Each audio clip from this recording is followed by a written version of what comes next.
Please welcome our May 2012 class.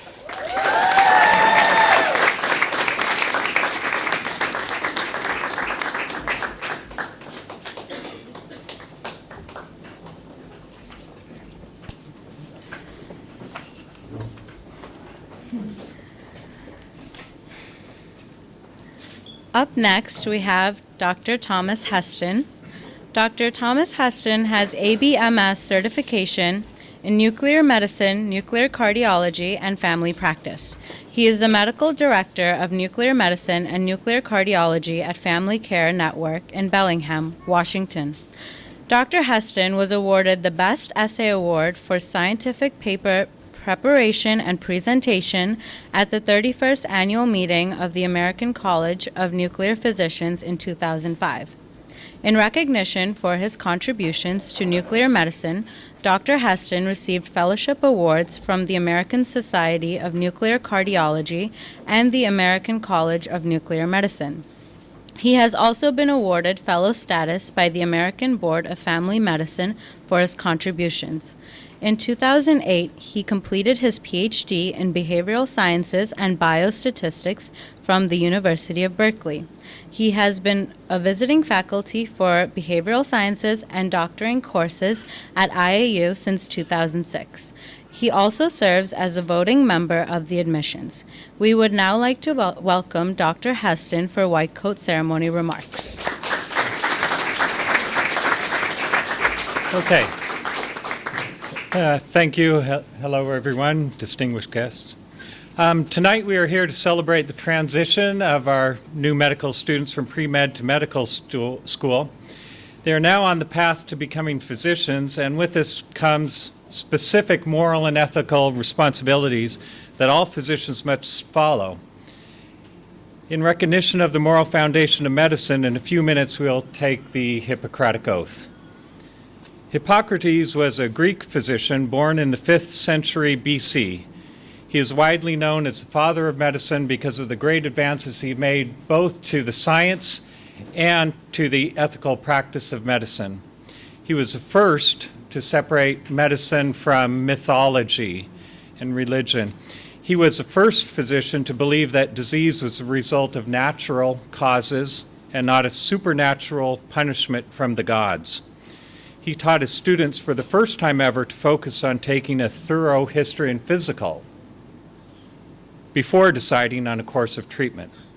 So Hippocrates was also the first to practice auscultation by placing his ear directly on a patient's chest and listening to pulmonary rales and friction rubs, and the significance of which are still valid today.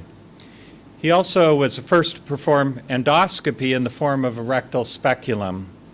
His influence was so great that Hippocratic methods were practiced up to the 19th century, and no less by Sir William Osler, one of the founders of Johns Hopkins Hospital. Perhaps the biggest contribution of Hippocrates, however, was his establishment of a moral foundation for the practice of medicine.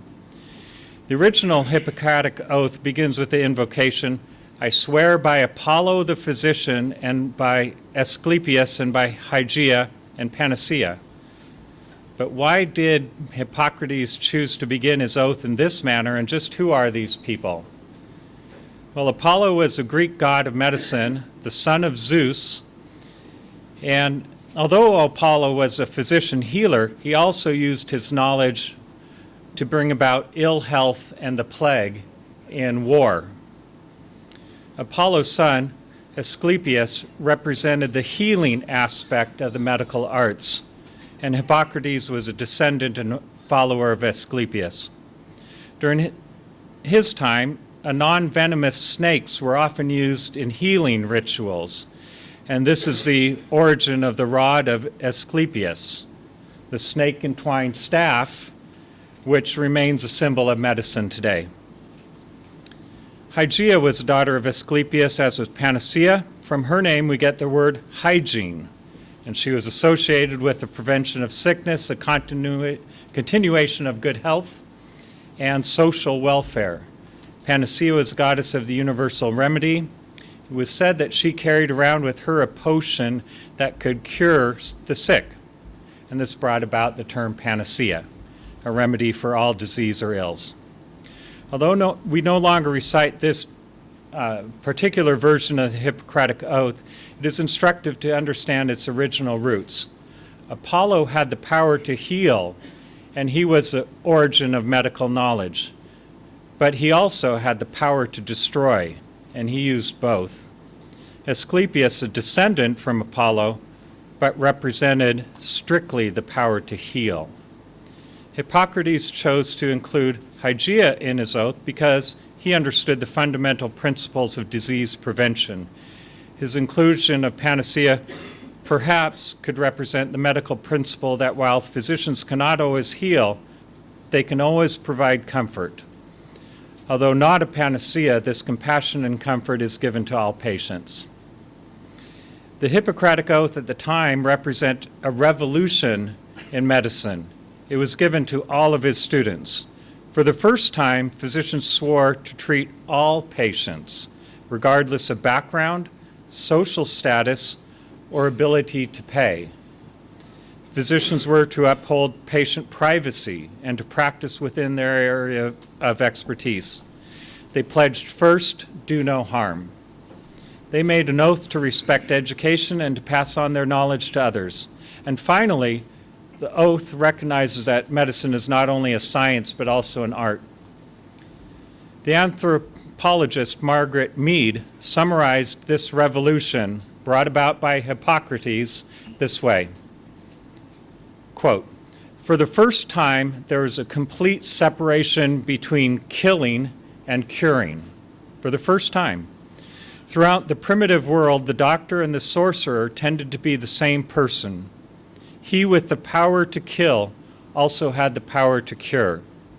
These physicians, the followers of Asclepius, were to be dedicated completely to healing under all circumstances, regardless of the patient's rank, age, or intellect." End of quote. So as we recite the Hippocratic Oath tonight, let us keep in mind the great dedication Hippocrates had to the medical profession, not only to the science, but also to its morality. As Hippocrates himself said, "Wherever the art of medicine..." Up next, we have Mr. Manmohan Nair. Mr. Nair started his career as an attorney with the Bar Council of Kerala, India. He later completed his higher education in Management Information Systems from the University of North Texas in Dallas and joined the U.S. retail giant J.C. Penney as a project manager. A leading community activist, Mr. Nair has served as the president of Federation of Kerala, Associations of North America, and the General Secretary of National Federation of Indian Associations, and currently serves as the General Secretary of Greater Dallas Indo-American Chamber of Commerce. A highly successful entrepreneur, Mr. Nair is the founder, president, and CEO of International American University College of Medicine, St.Lucia, and has established a network of healthcare companies in the state of Texas, USA. He also has investment interests in other international medical schools. So here is Mr. Nair for the special remarks.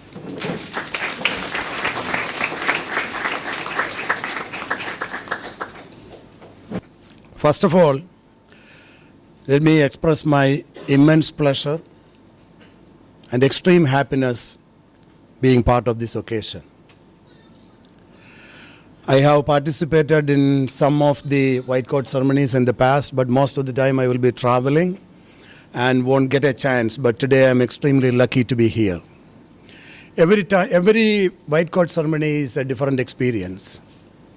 When we come, we see the faces with happiness, challenges ahead, driving personality, aggressiveness, commitment.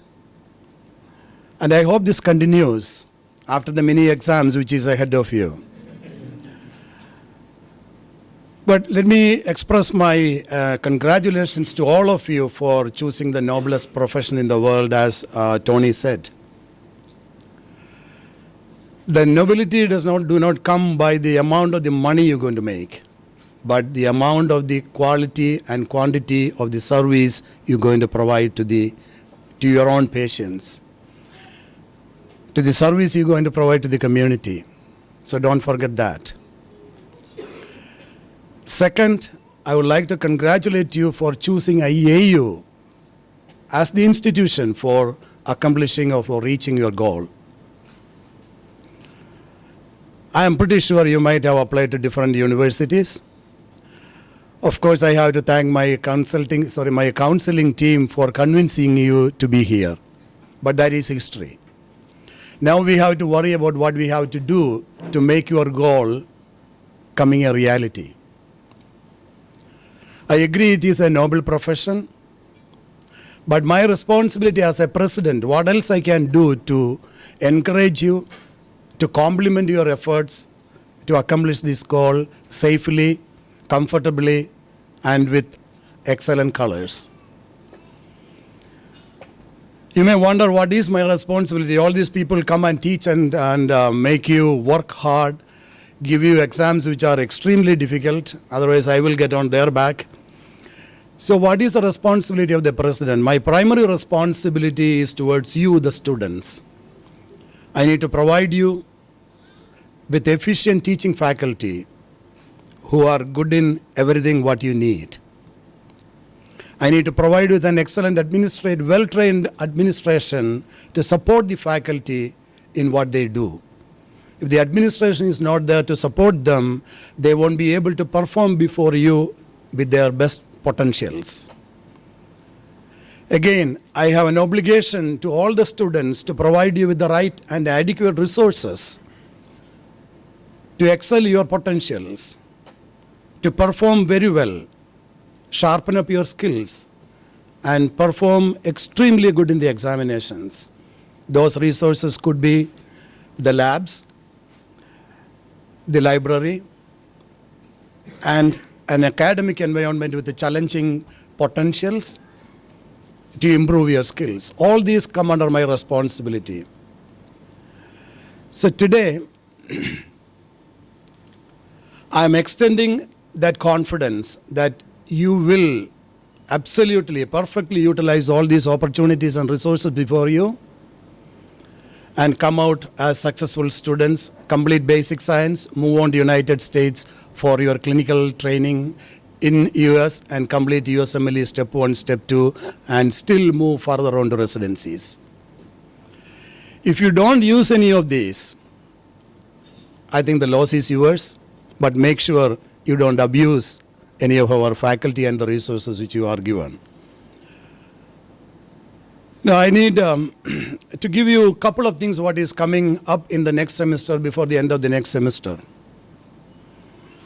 We are going to implement the Blackboard software for all the faculty members, which they're going to love and enjoy, because all the course objectives and the contents of the course, as well as the PowerPoint presentations, your communication with the students, and how the students can grab the teachers for back and forth communication, everything will be done through the Blackboard software. Pretty much everything is set up and ready to go. Our Dean of Academic Affairs, Dr. Mark Slickoff, he will be here this Sunday and spend couple of weeks, at least 1 week, with the faculty to train them to the most of its efficiency. For the students, I know how painful it is to request for the grades. I know the second semester, the third semester, and the fourth semester students, they want to know what the grade is, and after every exam, they would like to bother Sophie, who is hiding all the grades behind her desk. So we are tired of those requests, and we know how desperate those feelings are. We are going to incorporate a student portal system before the end of the semester. Every student will be given a user ID and a password. You can sign on from any place and get each and every piece of information you have given to the school from the time of admission and what you have accumulated or what you have accomplished, all the grades, all the nice things, as well as the bad things, which is the disciplinary activities or coming late in the class, all the attendance, or if you call in sick purposely and at the end of the semester come with a medical certificate listing all the dates when you are absent in the class, those days are gone. So we will be monitoring all those, not only in the campus, we will be monitoring that as well as in the Dallas office, and each student will be communicated very aggressively about what the consequences will be. So this software is going to provide you with every piece of information after the NBME exams, which is the National Board of Medical Examiners. The test is graded in Philadelphia online, and they will be posting the results as soon as the promotion committee approves the result. That will also be mailed out, or it will be published on your portal on your personal folders. In addition to that, we are also planning to give you the performance analysis. How did you do each subject? If it is anatomy, how did you do each part of anatomy? And what was your performance compared to the US students, and where you stand on the lower side or on the average side or on the higher side. Definitely this will help you to prepare well for the coming NBME exams as well as the USMLE preparation courses. Now, before I conclude my words, I would definitely want to express my sincere gratitude to the people of St. Lucia and to the government whom you have elected. Now, before almost 9 years, we came to this country. From the moment of, or from the inception itself, we know Dr. King at that time, he was member of the monitoring committee who was the council or the committee to control the medical education here, to set up the quality and how you should be operating a medical school in St. Lucia. Then he became the chief medical officer of the island, and now he is a senator. Along with his growth, we also grew in this society. The people of this island, the island itself is extremely beautiful. The people are very straightforward, simple, honest, caring, and sharing. And the students are the backbone of those activities. I want all of you to nourish that relationship with the community. Do not leave a scar behind, because they have supported us and they belong to a totally different culture. Their food habits may